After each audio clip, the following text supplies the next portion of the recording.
Police को ना deputy commissioner को, ज़कात डिस्ट्रीब्यूट करना कोई बुरी बात नहीं है, नेकी का काम है और अल्लाह ताला की राह में इंसान ये नेकी काम करता है, लेकिन उसको ऑर्गेनाइज करना जो है वो बहुत इम्पॉर्टेंट होता है कि आप किस तरह ऑर्गेनाइज कर रहे हो, किस तरह लोगों को आप चीज़ें बांट रहे हो। अगर आप सड़क पे किसी को पता चल जाए कि कोई शख्स जो है वो बैग भर के वो पैसे बांट रहा है, तो जो वहाँ पे हालत होनी, तो आपको पता है ये किस तरह चीज़ें होती हैं। तो खैर उसके बाद गवर्नमेंट ने फौरी तौर पे FIR काटी, लोगों को गिरफ्तार किया और उस वाक़े में जो भी कीमती जान को नुकसान हुआ, किसी जान की कोई कीमत नहीं होती। वज़ीर आला सिंध ने 5 लाख रुपए जो भी डिजीज़ उनकी फैमिली को जिनका इंतकाल हो गया और 1 लाख रुपए उनकी फैमिली को जो ज़ख्मी हुए हैं। मैं फिर ये रिपीट कर रहा हूँ, ये किसी की जान की कोई कीमत नहीं है। गवर्नमेंट बड़ी कॉन्शियस थी, सिंध हुकूमत, जो हमने पूरे पाकिस्तान में हालत देखी कि मुफ्त आटे पे जो वहाँ पे अफसोसनाक वाक़यात हो रहे थे, तो हुकूमत सिंध ने बड़ा सोच समझकर एक स्कीम बनाई कि लोगों को किस तरीके से रिलीफ पहुँचाया जा सके, और उसी में ही टारगेट किया गया कि बेनज़ीर इनकम सपोर्ट प्रोग्राम के तहत 78 लाख ख़ानदानों को 2-2 हज़ार रुपये फ़ी फैमिली आटे की ख़रीदारी की मद में दिए जाएंगे। उसका मैं डेटा आपको आज दिन तक का बता दूं। सर ये 30 मार्च तक का डेटा है। इसमें जो मैसेज के ज़रिए बेनिफिशरीज़ को मैसेज जा चुके हैं आज दिन तक, वो 38,23,145 38,23,145 लोगों को मैसेज जा चुके हैं, जिसमें से 10,71,282 बेनिफिशरीज जो है वो पैसे विड्रॉ कर चुके हैं। अभी तक हुकूमत सिंध, जो टोटल सिंध हुकूमत सिंध ने 15.5 अरब रुपए इस आटे की मद में सब्सिडी का ऐलान किया हुआ है, उसमें से जो हबीब बैंक से कैश विड्रॉ हुआ है इस मद में, वो 2 अरब 14 करोड़ 25 लाख 64 हज़ार रुपये, 2 अरब 14 करोड़ 25 लाख 64 हज़ार रुपये अभी तक जो है वो कैश विड्रॉ करा चुके हैं हबीब बैंक से। तो गवर्नमेंट ऑफ सिंध को पता था कि ये माजी में इस तरह के वाक़यात होते रहते हैं, और अभी जो पूरे पाकिस्तान में भी जो वाक़यात हो रहे थे, अनफॉर्चुनेटली अफसोसनाक वाक़यात हैं, उसमें इंतज़ामिया की, गवर्नमेंट की नीयत उन गवर्नमेंट्स की ठीक है, लेकिन अनफॉर्चुनेटली हमारे पास एक इस तरह का माहौल है। तो इसीलिए सिंध हुकूमत ने कहा कि जी किसी को सड़क पर नहीं खड़ा करें, किसी को इस तरह किसी की बेतौकीरी ना करें। बेहतर है कि उनको बेनज़ीर इनकम सपोर्ट प्रोग्राम के तहत जो डेटा है, उस डेटा के थ्रू उनको मैसेज जाए, और मैसेज के ज़रिए वो 2,000 रुपये उसके अकाउंट में आ गए। अब उसकी मर्ज़ी है कि वो किसी भी स्टोर से जाके वो आटे की मद में सब्सिडी लेना चाहे या किसी और चीज़ की मद में। लेट्स सपोज कोई शख्स आटा अगर नहीं खाता, कहता जी मुझे चावल खाने, तो वो चावल की मद में जो है वो उसको वो गवर्नमेंट के पैसे से वो अपनी रियायत ले सकते हैं। तो ये गवर्नमेंट की एक बहुत ही अच्छी प्लानिंग अभी तक चल रही है। मैं अभी तक का डेटा देता रहा हूँ, ये पूरे रमज़ान में चलता रहेगा, और रमज़ान भर में इंशाअल्लाह ताला 15.5 अरब रुपए की सब्सिडी हम दे चुके होंगे। लेकिन इसके बावजूद भी वज़ीर आला सिंध सैयद मुराद अली शाह साहब ने खुसूसी तौर पर यह कहा है कि अगर कोई और शख्स समझता है कि मेरी मंथली इनकम 50,000 रुपये से कम है, तो वो बेनज़ीर इनकम सपोर्ट प्रोग्राम के उन सेंटर पर जाए या 8171 पर अपना शनाख्ती कार्ड मैसेज करे और अपने कवायफ दे, तो विदिन 24 आवर्स जो है वो भी इनरोल्ड हो जाएगा। और अगर ये जो 15.5 अरब रुपए कल को इसमें से 5 अरब और भी प्लस करने पड़े तो हुकूमत सिंध वो करने को तैयार है। तो ये गवर्नमेंट ने एक मैकेनिज्म बनाया था। तो कल वाले वाकये में भी मैं ये नहीं कहूँगा कि फैक्ट्री के मालिकान की नीयत खराब थी, उनका तरीका गलत था, और इसीलिए गवर्नमेंट ने एक्शन लिया है कि आप, ये सबके लिए मैसेज है कि बराए मेहरबानी नेकी का काम करना अच्छी बात है, सब नेकी का काम करें, लेकिन बराए मेहरबानी तरीक़ेकार उसका इख्तियार करें। किसी की ज़िंदगी से, किसी की कीमती जान से खेलने का इख्तियार किसी को नहीं है। सब तरीका अपना जो है वो बेहतर से बेहतर जो है वो इख्तियार किया जाए। ये तो चीज़ थी जो सिंध हुकूमत की जानिब से पूरे रमज़ानुल मुबारक में कोशिश की जा रही है, एफर्ट्स किए जा रहे हैं उसके बारे में।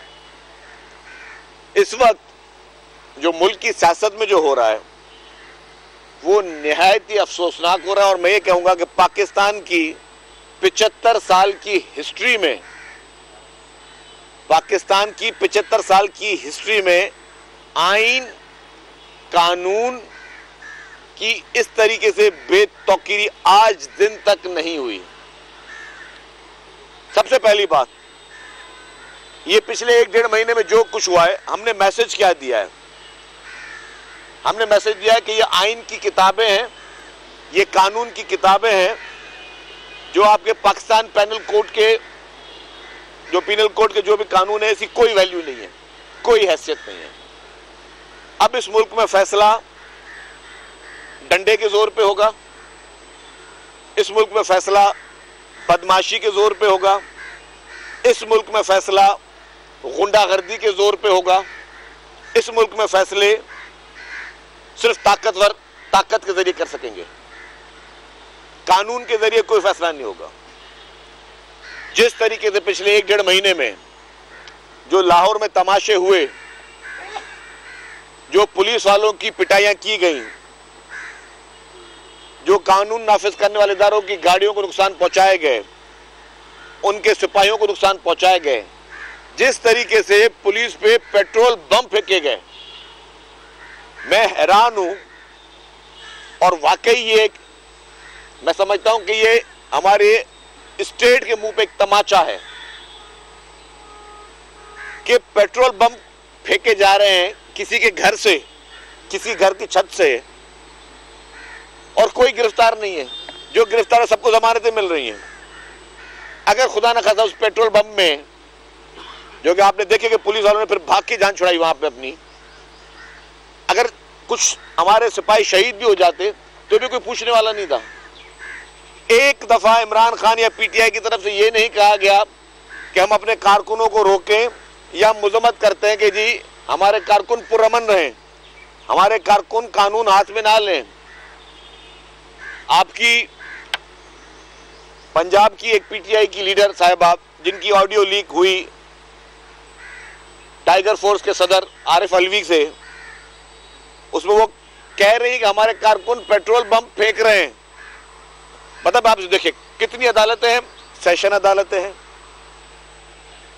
लाहौर हाई कोर्ट है, सुप्रीम कोर्ट है, पूरी अदालतें देख रही हैं कि जितने भी जज, मौजूद जज साहिबान, मैं लफ्ज इस्तेमाल करूंगा मौजूद जज साहिबान, जब अपने घर पे होते हैं तो उनके बाहर सिपाही पुलिस वाला होता है, गाड़ी में बैठते हैं तो सिपाही पुलिस वाला होता है, अपने घर से लेके कोर्ट तक जाते हैं तो आगे पीछे मोबाइलें होती हैं, उसमें सिपाही पुलिस वाले हैं, आप कोर्ट रूम में बैठते हैं तो आपके सिक्योरिटी पे सिपाही पुलिस वाले हैं। उन पुलिस वालों को जूते मारे जाएं, उनको डंडे मारे जाएं, उनको पत्थर मारे जाएं, उनके ऊपर, उन पुलिस वालों के ऊपर पेट्रोल बम से अटैक हो, किसी एक अदालत ने सुओ मोटो नोटिस नहीं लिया कि ये मुल्क में क्या हो रहा है। तो क्या मतलब, अगर और इस पे देखें कि आप ना कोई शोर मच रहा है, मैं तो अफसोस के साथ कहता हूं ना मीडिया में शोर मच रहा है, ना किसी अदालत में शोर मच रहा है, ना कोई पॉलिटिकल पार्टी उसको इस तरह उठा रही है कि यार आप ये मुल्क, किस मुल्क में बैठे हो जहां पे आप पुलिस वालों को सरेआम बेतौकीरी करो, उनको मारो, उनको डंडे मारो, उनके ऊपर पेट्रोल बमों से, ये पेट्रोल बम से हमला, ये दहशतगर्दी है। ये कोई लड़ाई झगड़ा नहीं है, ये दहशतगर्दी में शुमार होता है पेट्रोल बम से हमला। तो आप ये चीज कर लो, लेकिन कोई अदालत सुओ मोटो नोटिस नहीं लेगी उस पर। इससे बड़ी ला कानूनियत पूरे मुल्क में कहीं नहीं हो सकती। इससे बुरी ला कानूनियत की मिसाल पूरे मुल्क में कहीं नहीं हो सकती। ये हम खुदा ना खासा ये मैसेज दे रहे हैं कि this country is without the law, यहां कानून की कोई हुक्मरानी नहीं है। और उन सब लोगों को जो उसमें मुलविस है, जो उसके मास्टरमाइंड है, हर जगह से क्लीन चिटें मिल रही हैं, हर जगह से उनको बेल बिफोर अरेस्ट मिल रही है, अदालतें बुला रही, वो अदालतों में जाने के लिए तैयार नहीं है। उन्होंने एक मर्तबा भी अदालत के कहने पे नहीं गए। हाँ, जब भी गए अपनी मर्जी से गए, अपने मूड के हिसाब से गए। वो जो भी वो जादू टोने में जो उनको तारीखें बताई जाती हैं कि इस तारीख में घर से निकलना, उस तारीख पे गए वो अदालत के बुलावे पे एक दफा भी नहीं गए, किसी एक कोर्ट में भी नहीं गए। और सारी की सारी अदालतों की तरफ से क्लीन चिटें मिल रही है ऐसे लोगों को कि रियासत पे आप हमले करें, रियासती इदारों पे हमले करें। अगर रियासती इदारों पे हमले करना जायज है, अगर ये फैसला हर कोई इस मुल्क में 22 करोड़ आवाम ये फैसला कर ले आज कि हमने गिरफ्तारी नहीं देनी। कल भी जो फैक्ट्री का वाकया हुआ, अगर वो फैक्ट्री के मालिकान फैसला कर ले कि हमने गिरफ्तारी नहीं देनी है, अगर इस मुल्क में हर शख्स फैसला करके अब मेरी गिरफ्तारी का फैसला मैं करूंगा कि मैंने गिरफ्तारी देनी है नहीं देनी है, तो फिर ये सारी चीजें बंद कर दी जाए। मैं पहले ये 10 दफा कह चुका हूं, पाकिस्तान पीपुल्स पार्टी की लीडरशिप जब उनके वारंट निकाले गए, इज्जत के साथ, ग्रेस के साथ, हिम्मत के साथ और मैं कहूंगा बुर्दबारी के साथ गिरफ्तारियां दी हैं। पीपुल्स पार्टी के वर्करों ने बुर्दबारियों के साथ गिरफ्तारियां दी हैं, हम सब ने बुर्दबारियों के साथ गिरफ्तारियां दी हैं। हमारे वारंट निकले हुए हमने अपने मुल्क में आके गिरफ्तारियां दी हैं। हमें पता था हमारे साथ क्या शरण, हमने वॉलंटियरली गिरफ्तारियां दी हैं। यहां इस मुल्क में आपने तमाशा क्या मचाया हुआ है कि ये मैसेज दे दिया आपने कि अब इस मुल्क में डंडे का कानून चलेगा, बदमाशी का कानून चलेगा, गुंडागर्दी का कानून चलेगा। जो जितना बड़ा गुंडा होगा वो उतना ही बड़ा कामयाब, जितना ज्यादा मॉब इकट्ठा करना है बस, और कोई काम नहीं करना। कल को जितने भी माफियाज हैं वो भी ये काम करें, आप पैसे पे हायर कर ले 5-6 हजार आदमी या 2-4 हजार आदमी और वो घर के बाहर खड़े कर दे, फिर इस मुल्क में जो तबाही फैलानी है फैला दे। जिस तरह का मैसेज देना है मैसेज दे दें आप। आपने ये मैसेज दिया, अनफॉर्चुनेटली मुझे बड़े अफसोस के साथ कहना पड़ रहा है। हमारी अदालतों के पास सारे कवानीन मौजूद हैं और वो जितने भी ऑडियोज थी, क्या यास्मीन राशिद की ऑडियो और आरिफ अलवी की ऑडियो किसी एक ने तरदीद की कि ये मेरी आवाज नहीं है? क्या आरिफ अलवी ने कहा कि ये मेरी आवाज नहीं है? क्या यास्मीन राशिद ने कहा ये मेरी आवाज नहीं कहा? और यास्मीन राशिद साहिबा उस ऑडियो में मान रही हैं कि हमारे कारकुनान पेट्रोल बम फेंक रहे हैं, उसके बावजूद इस मुल्क का कानून साइलेंट है। कानून में हर चीज मौजूद है, लेकिन कानून पे जिन्होंने अमल दरामद कराना वो साइलेंट है। मैसेज क्या दिया आपने पूरे पाकिस्तान को? आज एक की हुकूमत है, कल किसी और की हुकूमत हो जाएगी। फिर मैं तो हर बार कहता हूं 5-6 हजार आदमी जमा करना कोई बड़ी बात नहीं है। फिर हर आदमी अपने घर के बाहर गुंडे जमा कर दे, बदमाश जमा कर दे, उनको हाथ में लाठियां दे दे। यहां लाठियां काफी जगहों पर हथियार भी आ जाएंगे, आए कोई माइका लाल लड़ने के लिए। और फिर आपने केस प्रेसिडेंट यही बनाना है कि क्योंकि आपने इमरान खान को कुछ नहीं कहा तो अब आइंदा आप किसी को कुछ नहीं कहोगे। आपने पूरे मुल्क में मैसेज दे दिया कि अब कोई हर शख्स गिरफ्तारी अपनी मर्जी से देगा, और अगर आपने किसी ने गिरफ्तारी बचना है तो ज्यादा से ज्यादा गुंडे पाले, ज्यादा से ज्यादा बदमाश पाले, ज्यादा से ज्यादा लोग सोशल मीडिया पे पाले कि आपके हर गलत काम को वो सही साबित करते रहे। अजीब व गरीब हालात लगे हुए हैं। इस मुल्क में कानून का तमाशा बनाया जा रहा है। जस्टिस वक्कार सेठी मरूम, पेशावर हाई कोर्ट के चीफ जस्टिस की जजमेंट मौजूद थी। जस्टिस वक्कार सेठी मरूम, पेशावर हाई कोर्ट के चीफ जस्टिस की जजमेंट मौजूद थी कि केपीके बीआरटी की नैब और एफआईए इंटरोगेशन करे। इमरान खान की हुकूमत जिसकी टांगे कांप रही थी कि जी इसमें हम फंसेंगे, क्योंकि केपीके बीआरटी में केपीके के ब्यूरोक्रेट कह चुके हैं कि 7 अरब रुपए की सिर्फ किकबैक चली है, बाकी इन्वेस्टमेंट अलग हुई है। 7 अरब रुपए की किकबैक चली है, लेके गए सुप्रीम कोर्ट में, और जस्टिस उमर अता बंदियाल साहब की बेंच थी। जस्टिस उमर अता बंदयाल साहब की बेंच थी जिसने उसको स्टे ऑर्डर दे दिया, और वो स्टे ऑर्डर ये था कि जी इस पे एफआईए को मना कर दिया गया कि आप पीटीआई की खैबर पख्तूनख्वा की हुकूमत के बीआरटी केस पे आप को स्टे ऑर्डर दिया जाता है, आप इसके खिलाफ इंक्वायरी नहीं करेंगे। फिर वो स्टे एक्सटेंड होते रहे, वो स्टेज एक्सटेंड होते रहे। मैं चुप हूं, मैं तनकीद नहीं करूंगा, मैं इज्जत करता हूं तमाम जज साहिबान की, मैं जुडिशरी का एहतराम करता हूं, लेकिन एक सवाल या निशान तो बनता है कि पाकिस्तान में कितने बड़े करप्शन केसेस में किसने स्टे लिए आज तक और किसको स्टे मिला है आज तक। सब पे मुकदमे चले, किसी ने स्टे नहीं लिए, और अगर जिसके हाथ साफ होंगे वो स्टे क्यों लेगा। अगर आज कोई मुल्क का इदारा किसी का दरवाजा खटखटाता है, किसी सरकारी इदारे का, किसी प्राइवेट शख्स का, जी हमें आप पर शक है कि आपने गलत काम किया, आपने करप्शन की है, आपने गलत तरीके से पैसे कमाए हैं, तो आप बोलेंगे जी आओ बिस्मिल्लाह आप इंक्वायरी करो, इन्वेस्टिगेशन करो। जो चोर होगा, जो डाकू होगा, जिसके वो कहते हैं चोर की दाढ़ी में तिनका होगा, वो कहेगा जी नहीं मेरी इन्वेस्टिगेशन नहीं करो, मैं अपनी तलाशी नहीं दे सकता। तो इमरान खान ने ये किया, परवेज खटक ने ये किया, केपीके की गवर्नमेंट ने ये किया, उन्होंने कहा हम तलाशी नहीं देंगे।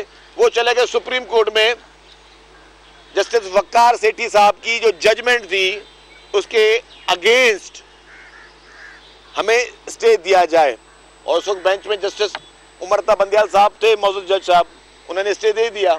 हमारे लिए काबिल एहतराम है, मेरे लिए कम से कम काबिल एहतराम है तमाम जज साहिबान। लेकिन ये सवाल या निशान तो बनता है कि जी आपने उसको स्टे दे दिया, लेकिन इस मुल्क में किसी और पॉलिटिकल पार्टी ने कभी किसी करप्शन केस पे स्टे नहीं लिया। तो आपने एक डाकू, एक चोर, एक बेईमान को स्टे इस मुल्क में की अदालतों से मिले, स्टे मिले, और आज दिन तक मैं ओपन चैलेंज देता हूं, इमरान खान से लेकर किसी तर्जुमान से तक लेकर एक शख्स नहीं है पीटीआई का जिसने इसकी जस्टिफिकेशन दी हो कि हमने स्टे क्यों लिया।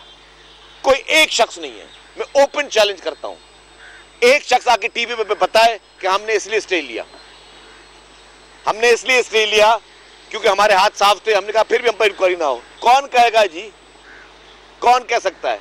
मेरा मोबाइल अगर यहां से गुम हो जाए, मैं बोलूं यार मिसाल के तौर पे यार आपने उठाया, तो आप बोलो यार तलाशी ले लो मेरी, यार मैंने नहीं उठाया। और अगर आपके जेब में होगा आप बोलो यार मैं तलाशी नहीं दूंगा। क्यों नहीं दोगे तलाशी भाई? ये क्या मुल्क में दो कानून हमेशा चलते रहेंगे? लाडलों के लिए अलग कानून और जो लोग पसंद आए उनके लिए अलग कानून। एक पॉलिटिकल पार्टी के लिए हमेशा सॉफ्ट कॉर्नर, एक पॉलिटिकल पार्टी के लिए हमेशा रियायत, और बाकी पार्टियों के लिए जूते और डंडे। हमेशा इस मुल्क में क्या इस तरह चलता रहेगा निजाम? एक पॉलिटिकल पार्टी को करप्शन अलाउ है, एक पॉलिटिकल पार्टी को तोशाखाना के डाके अलाउ है, एक पॉलिटिकल पार्टी को फॉरेन फंडिंग की बेईमानियां अलाउ है, एक पॉलिटिकल पार्टी को इसराइल और भारत से फंडिंग अलाउ है, एक पॉलिटिकल पार्टी को बीआरटी और मलम जबा जैसे डकैतियां अलाउ हैं, और उसके बावजूद कोई तलाशी के लिए जाए तो उनके लिए स्टे ऑर्डर अलाउ है, एडवांस में उनके लिए जमानतें अलाउ हैं, कोर्ट में वो पेशियां दे ना दे हर चीज उनको अलाउ है। तो ये कब तक ये दोगला कानून इस मुल्क में चलता रहेगा? कब तक एक मुल्क में दो निजाम चलते रहेंगे? और आप इसकी मैं कहता हूं कि फैक्ट फाइंडिंग रिपोर्ट है, कौन कौन इनको हमेशा इनके सहूलतकार बनते रहे हैं। आज साकिब निसार क्यों नहीं खुल के आके, जिस धरले से वो घूमता फिरता था, आके घूम फिरता, क्यों नहीं बताता कि जिसने उसको सादिक अमीन का टाइटल दिया था, उसको इस जैसे चोर और बेईमान शख्स को सादिक और अमीन का टाइटल दिया था, वो कहां छुपा हुआ बैठा हुआ है? आज आके उसका दिफा टीवी पे आके क्यों नहीं करता? इस मुल्क के निजाम को तबाह किया गया, और अल्लाह ना करे, अल्लाह ना करे, क्योंकि ये मुल्क है तो हम हैं। मैं ये बात 100 दफा कहता हूं, सियासी पार्टियां बात की बात है, सियासी जमातों की सेकेंडरी वैल्यू है। पहली बात है कि इस मुल्क में सियासी निजाम, इस मुल्क का निजाम और इस मुल्क का हर इदारे की तौकीर वो इंपॉर्टेंट है। जो पोलराइजेशन इमरान खान ने इस मुल्क के साथ की है, और जिस तरीके से इमरान खान को, उस लाडले को जो हेल्प हर जगह से मिली है, ये पाकिस्तान की तारीख में कोई मिसाल नहीं मिलती। और पाकिस्तान पीपुल्स पार्टी हमेशा एक सवाल अदालत से पूछने का हक रखती है कि आपने हमारे अजीम कायद, 4 अप्रैल को उनकी बरसी आ रही है, शहीद जुल्फकार अली भुट्टो का जो अदालती कत्ल किया, शहीद भुट्टो मर्डर केस में मोहतरम आसिफ अली जरदारी साहब as a president of Pakistan, उन्होंने रेफरेंस सुप्रीम कोर्ट में दाखिल किया। क्यों नहीं तारीख मिलती उसकी? क्यों अदालतों के पास वक्त नहीं है शहीद जुल्फकार अली भुट्टो साहब का जो अदालती कत्ल किया गया उसके बारे में जजमेंट देने के लिए? हमारे पास ना बंदूकें हैं, हमारे पास ना गुलेल हैं, हमारे पास ना लाठियां हैं, हमारे पास ना पेट्रोल बम है कि हम अदालतों को खुदा ना खास्ता इस तरह का कोई माहौल बनाए, और ना कभी बनाएंगे। ना पीपुल्स पार्टी की लीडरशिप मरते दम तक इस तरह का कोई स्टेप लेगी। लेकिन इंसाफ का तकाजे के लिए हम चिल्ला सकते हैं, हम अपीलें कर सकते हैं, लेकिन इंसाफ का तकाजा पूरा क्यों नहीं होता? शहीद मोहतरमा बेनजीर भुट्टो साहबा का केस पिंडी हाई कोर्ट में चल रहा है। लास्ट हियरिंग में अदालत ने गैर मुय्यना मुद्दत तक के लिए समाअत मुलतवी कर दी। क्यों? सवाल है क्यों अदालतों के पास इन मुकदमात के लिए वक्त नहीं है? इमरान खान के लिए फोन करके भी रात को 12 बजे अदालतें खुल जाती हैं, लेकिन जिसने इस मुल्क को आइन दिया, जिसने इस मुल्क को एटमी ताकत दी, उसके लिए वक्त नहीं है आपके पास। लेकिन इन सारी चीजों के बावजूद जो नाइंसाफियों की दास्तान है पीपुल्स पार्टी के पास, क्या पाकिस्तान पीपुल्स पार्टी ने कभी अदालतों में हमला किया? ये पूरे मुल्क की एक एक जमात के लिए मैसेज है, ये मुल्क के एक एक इदारे के लिए मैसेज है।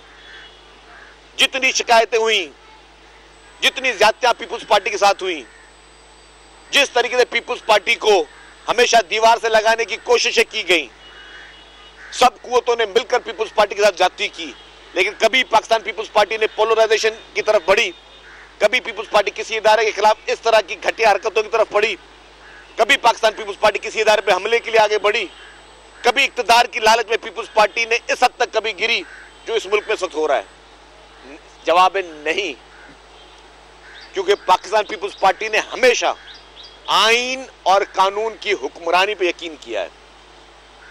पाकिस्तान पीपुल्स पार्टी हमेशा इस मुल्क के हर इदारे को एक अहम पिलर समझते हुए, चाहे उसमें मीडिया हो, चाहे उसमें एस्टेब्लिशमेंट हो, चाहे उसमें जुडिशरी हो, चाहे उसमें जितने भी अहम इदारे हैं, उनको अहम पिलर समझते हुए पाकिस्तान पीपुल्स पार्टी ने हमेशा उनका एहतराम किया है।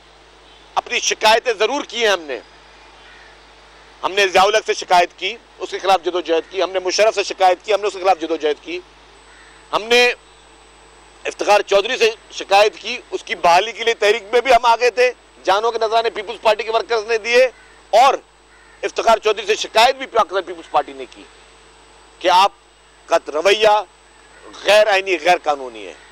हमने आमिरों के खिलाफ जदोजहद की, हमने किसी इदारे के खिलाफ कभी जदोजहद नहीं की, हमने किसी इदारे के खिलाफ कभी कोई खुदा ना खास्ता कोई गिरी हरकत नहीं की। यहां पे इस वक्त मुल्क में हो क्या रहा है, और जो इमरान खान को सपोर्ट कर रहे हैं वो मैसेज क्या दे रहे हैं, वो पैगाम क्या दे रहे हैं? इस सारी मेरी जो आज की डिस्कशन है, सिर्फ 2 मैसेज निकलते हैं, 2 मैसेज। हर इदारे को अगर आपने अपने हक में फैसले लेने हैं, अगर आपने अपनी हुक्मरानी, अपनी जाती हुक्मरानी आपको चाहिए, एक कानून हाथ में लो, गुंडागर्दी करो, बदमाशी करो, हर इदारे के खिलाफ हर गिरी हुई हरकत करने, किसी भी गिरी हुई हरकत करने के लिए कभी भी गुरेज नहीं करना, हर हद तक जाना किसी भी इदारे को नीचा दिखाने के लिए, जब तक कि वो आपकी लाइन पर, आपकी पिच पे आके नहीं बैठता। ये मैसेज पाकिस्तान की पॉलिटिक्स में जिंदगी भर नहीं गया जो आज जा रहा है, और मैं कहता हूं कि ये डूब मरने का मुकाम है कि अगर इसमें जो भी शख्स इसका साथी बने, इस गलत हरकतों में इसकी मदद करे, इसका सहूलतकार बने, या इस पूरे जो माहौल में देखते हुए खामोश बने, उसके लिए भी डूब मरने का मुकाम है। दो सब